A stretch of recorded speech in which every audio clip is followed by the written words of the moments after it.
Hello, welcome to the video दोस्तों। आज हम जानेंगे कि अच्छी कंपनी का चुनाव कैसे किया जाता है। उसी के साथ साथ हमारा निवेश नुकसान में न जाए और हमें अच्छे से अच्छे रिटर्न मिले, इसलिए हमें किन किन चीज़ों के ऊपर ज़्यादा ध्यान देना चाहिए, यह चीज़ें आज हम इस वीडियो में डिस्कस करेंगे। तो वीडियो में अंत तक बने रहे। तो सबसे पहला पॉइंट आता है ट्रेंड ट्रेंड सेकंड पॉइंट आता है प्रॉफिट एंड लॉस रिपोर्ट। तीसरा पॉइंट आता है प्लेजिंग, यानी जिसे हम कहते हैं शेयर्स का गिरवी रखना। चौथा पॉइंट आता है बुक वैल्यू ऑफ शेयर्स। पांचवा पॉइंट आता है डेब्ट इक्विटी रेशियो। और छठा पॉइंट आता है एफआईआईज की होल्डिंग, जो कि परसेंटेज वाइज होती है या फिर अमाउंट वाइज होती है। और प्रमोटर की होल्डिंग, यानी कंपनी के मालिक की होल्डिंग। ऐसी यह 6 चीज़ें होती है जिसके ऊपर हमें ध्यान देना ज़रूरी होता है। तो सबसे पहला पॉइंट आता है ट्रेंड। तो ट्रेंड के बारे में हम जानते हैं कि जैसे कि लॉन्ग टर्म ट्रेंड होता है और शॉर्ट टर्म ट्रेंड होता है। अगर कोई कंपनी लॉन्ग टर्म ट्रेंड में अप जा रही है तो उस कंपनी में हम निवेश कर सकते हैं। इसके लिए हमें टेक्निकल एनालिसिस का चार्ट का यूज़ करना ज़रूरी होता है। ट्रेंड को और अच्छी तरह समझने के लिए हम यूज़ करेंगे ion.investing.com, यह वेबसाइट। यहाँ पे हमने कंपनी का नाम डाला है पीडीलाइट इंडस्ट्रीज़। तो पीडीलाइट इंडस्ट्रीज़ का मैं 1 मंथ का चार्ट देख रहा हूँ। इसका हम चार्ट देख पा रहे हैं कि पीडीलाइट इंडस्ट्रीज़ का शेयर जो है 2009 में उसकी कीमत 50 से 60 रुपये थी और 2021 में उसकी प्राइस 1800 के करीब है। तो इसे हम कहते हैं ट्रेंड अप। तो यह ट्रेंड देखकर अगर हम इन्वेस्टमेंट करें तो हमारा निवेश सही तरीके से हो पाएगा।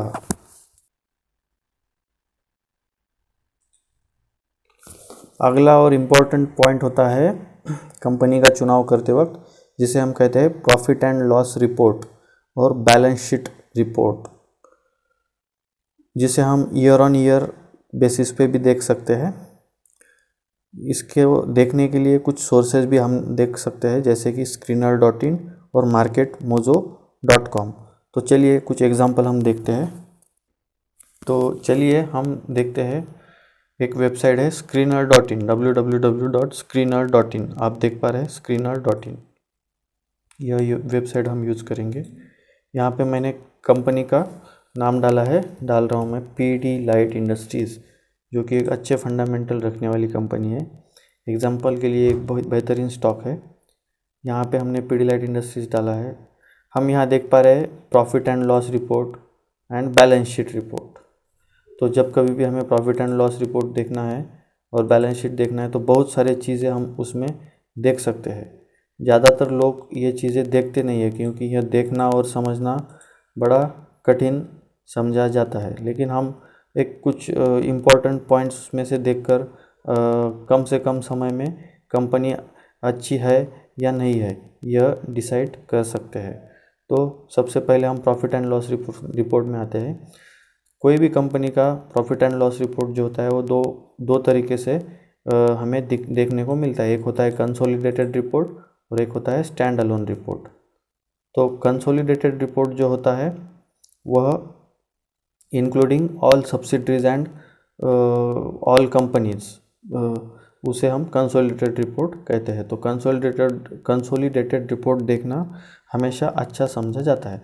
तो चलिए पीडीलाइट इंडस्ट्रीज़ का हम देखते हैं कि सेल्स कितना है। सेल्स 2009 में, 10 में, 11 में, 12 में, पिछले 10 सालों में या 3-4 सालों में कंसिस्टेंट बढ़ रहा है।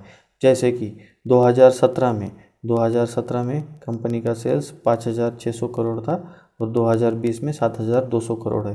तो कंसिस्टेंट ये बढ़ता जा रहा है। उसी के साथ साथ हमें कंपनी का नेट प्रॉफिट भी देखना है। नेट प्रॉफिट के लिए आप नीचे देख सकते हो नेट प्रॉफिट। पिछले 3-4 सालों का हम नेट प्रॉफिट देखते हैं कंपनी का, कंपनी कैसे परफॉर्म कर रही है। तो 2017 में देखिए 860 करोड़, उसके बाद 2018 में 962 करोड़, देन 920, उसके बाद 962 करोड़, 925 करोड़ और 1116 करोड़। तो कंसिस्टेंट यह चीज़ें बढ़ती रहनी चाहिए कोई भी कंपनी में। सेल्स हम देख सकते हैं और नेट प्रॉफिट हम, यह दो चीज़। अभी अगला पॉइंट होता है जैसे कि शेयर प्लेजिंग। प्लेजिंग क्या होता है? प्लेजिंग यानी कंपनी के प्रमोटर ने गिरवी रखे हुए शेयर्स की संख्या, उसे हम क्वांटिटी में भी नाप सकते हैं या परसेंटेज में भी नाप सकते हैं। तो ध्यान रखिए कि जब कभी भी कोई कंपनी का प्रमोटर अपनी कंपनी के शेयर्स प्लेज करता है, यानी यह एक नेगेटिव साइन माना जाता है, क्योंकि कंपनी के पास पर्याप्त राशि नहीं है, धन नहीं है बिजनेस करने के लिए, और वे कंपनी खुद के शेयर्स प्लेज रखकर उस पैसे से बिजनेस कर रही है, तो इसे थोड़ा सा रिस्की माना जाता है। तो यह कंपनी का प्लेजिंग, किसी भी कंपनी का प्लेजिंग 25% से अधिक नहीं होना चाहिए। तो चलिए प्लेजिंग हम कहाँ से चेक कर सकते हैं, यह भी हम देख लेते हैं अगले इसमें। शेयर की प्लेजिंग देखने के लिए हम यूज़ करेंगे NSEindia.com, जो कि नेशनल स्टॉक एक्सचेंज की ऑथराइज वेबसाइट मानी जाती है। यहाँ पे हमने कंपनी का नाम डाला, जैसे कि पीडीलाइट इंडस्ट्रीज़, जो कंपनी हम देख रहे हैं। पीडीलाइट इंडस्ट्रीज़ का यहाँ पे भाव चल रहा है 1795 रुपीज़। यहाँ पे नीचे आएंगे तो हम कंपनी का प्लेजिंग देख सकते हैं।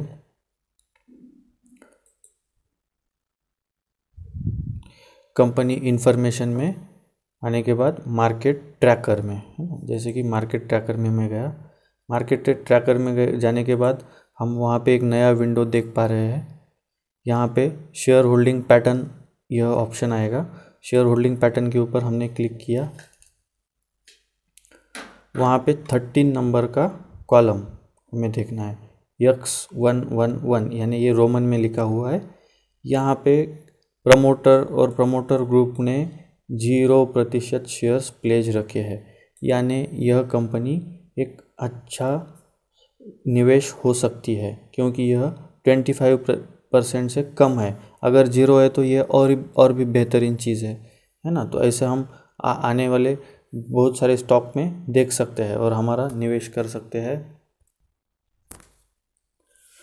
अगला पॉइंट हम देखते हैं कि book value of share.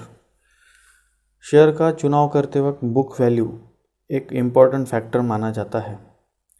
Book value यानी अगर कंपनी डिसॉल्व हो जाए, यह एक इमेजिनरी फिगर होता है। अगर कंपनी इस वक्त डिसॉल्व हो जाए तो हर शेयर के पीछे शेयर होल्डर को कितनी राशि मिल सकती है, यह एक अमाउंट, यह एक समझने के लिए होता है। एक्चुअल में कुछ मिलता नहीं है ना, तो वह अमाउंट यानी बुक वैल्यू जिसे हम कहते हैं। बुक वैल्यू में कंपनी की एसेट्स, कैश, ये सभी का एक मिश्रण देखने को हमें मिलता है। कंपनी का शेयर का प्राइस, यह अगर बुक वैल्यू के प्राइस से कम है तो उस कंपनी को अंडर वैल्यूड समझा जाता है। अगर कंपनी का शेयर का प्राइस बुक वैल्यू से बहुत ज़्यादा है, अधिक है, तो कंपनी का शेयर का प्राइस ओवर वैल्यूड माना जाता है। तो यह भी हम देख सकते हैं। अगर आपने हमारे वीडियो को अभी तक लाइक, शेयर और सब्सक्राइब नहीं किया है तो ज़रूर कीजिए। वीडियो अच्छा लगे तो दोस्तों के साथ शेयर करना ना भूलें। अगला फैक्टर हम देखने वाले जिसे हम कहते हैं डेब्ट इक्विटी रेशियो। डेब्ट इक्विटी रेशियो यह एक ऐसा रेशियो होता है जिससे हम जान सकते हैं कि कंपनी के ऊपर कर्जा कितना है। अगर वह कर्जा है तो कंपनी के लिए वो ठीक है या उसकी कैपेसिटी से वह ज़्यादा है। अगर कंपनी के ऊपर ज़्यादा कर्जा है और ख़ुद का पैसा कम है तो यह एक निगेटिव साइन समझा जाता है। और अगर कंपनी के पास कर्जा कम है और ख़ुद का कैपिटल ज़्यादा है बिजनेस करने के लिए, तो यह एक अच्छा संकेत समझा जाता है।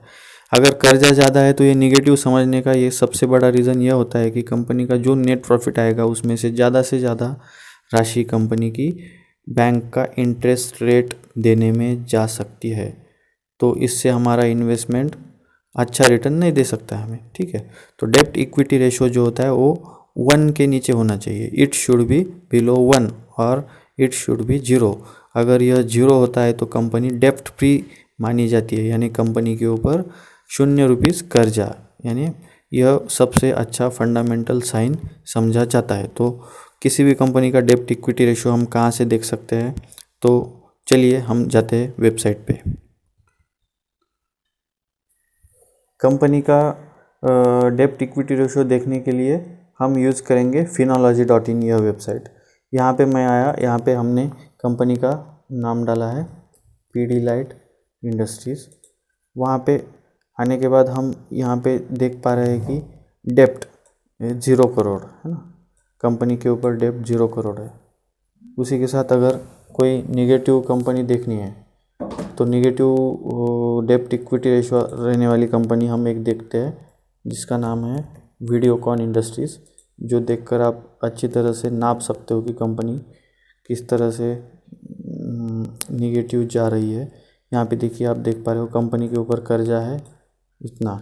तो यहाँ पे नीचे स्क्रॉल करेंगे हम, नीचे स्क्रॉल करने के बाद डेप्ट इक्विटी रेशो है -10.84, यानी कंपनी के पास खुद का 1 रुपया भी नहीं है और कंपनी सब कर्जे में है, पूरा कंपनी के ऊपर कर्जा है।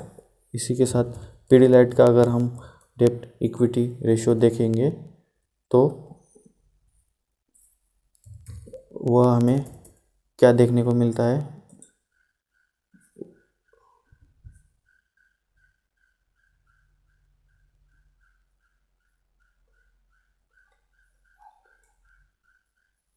ये देखिए, यह है डेप्ट इक्विटी रेशो 0, यानी कंपनी डेप्ट फ्री है। तो कभी भी डेप्ट फ्री कंपनी में निवेश करना हमारे लिए सबसे फायदेमंद रहता है। कंपनी का चुनाव करने के लिए हम सबसे आखिरी और इम्पोर्टेंट फैक्टर देख रहे हैं जिसका नाम है एफआईआईज़ होल्डिंग, या हम जिसे कहते हैं प्रमोटर होल्डिंग, है ना। ये दोनों चीज़ें अलग अलग है ना, एफआईआईज़ होल्डिंग और promoter holding. FIIs holding percentage wise भी हम देख सकते हैं या फिर अमाउंट वाइज भी हम देख सकते हैं।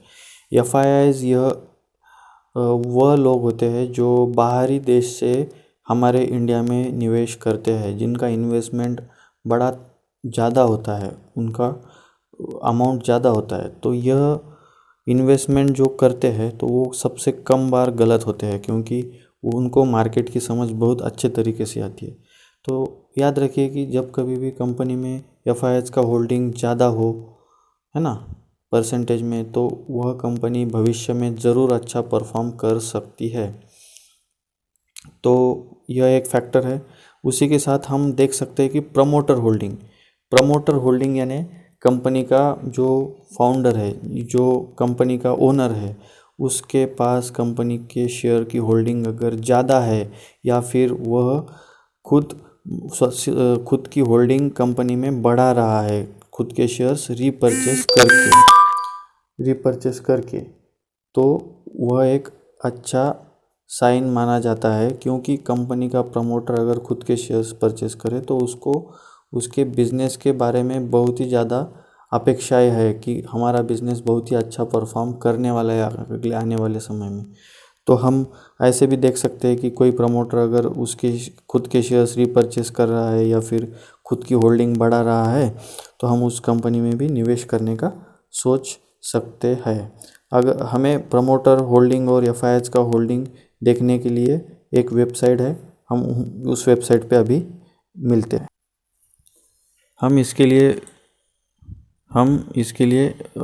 वेबसाइट देख रहे हैं bseindia.com, बॉम्बे स्टॉक एक्सचेंज की यह वेबसाइट है bseindia.com।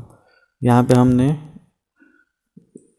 गेट कोड में कंपनी का नाम डाला पीडीलाइट इंडस्ट्रीज़ डालने के बाद हम यहाँ पे देख पा रहे हैं कि पीडीलाइट का शेयर का प्राइस दिख रहा है 1800 रुपये पर शेयर। यहाँ पे नीचे अगर हम आएंगे तो हम देख सकते हैं कि लेफ़्ट साइड में शेयर होल्डिंग पैटर्न हमें देखने को मिल रहा है। शेयर होल्डिंग पैटर्न में आने के बाद यहाँ पे ए कॉलम और बी कॉलम, ऐसे 2 कॉलम है।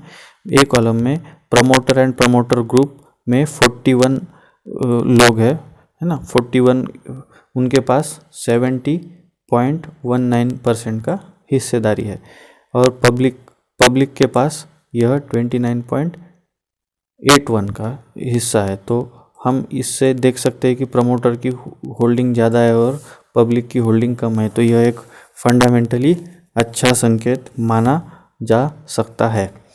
तो इसी के साथ यह हुआ प्रमोटर का होल्डिंग।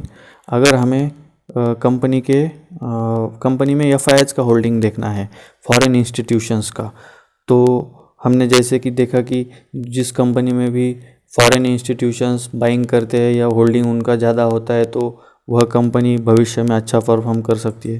तो देखते हैं पब्लिक शेयर होल्डिंग में एफआईआईज का होल्डिंग कंपनी में कितना है। तो मैंने नीचे वाले इस पर क्लिक किया है, pattern, share holding pattern showing public share holder, और यहाँ पे नया विंडो ओपन हुआ है। यहाँ पे हम देख पा रहे हैं कि B1 में इंस्टीट्यूशंस में टोटल 19.63% हिस्सेदारी जो है वो किसकी है, एफआईआईज की है, फॉरेन इंस्टीट्यूशंस की है। तो आप होमवर्क के लिए देख सकते हैं कि ऐसी कौन सी कंपनियां हैं जिनमें प्रमोटर की होल्डिंग ज़्यादा है और एफआईआईज की होल्डिंग भी ज़्यादा है। तो एक ऐसे ही एक कंपनी का एग्जांपल मैं आपको देता हूँ जिसका नाम है जस्ट डायल। जस्ट डायल के बारे में ऐसा शायद ही कोई इंसान हो जिसने जस्ट डायल का नाम न सुना हो।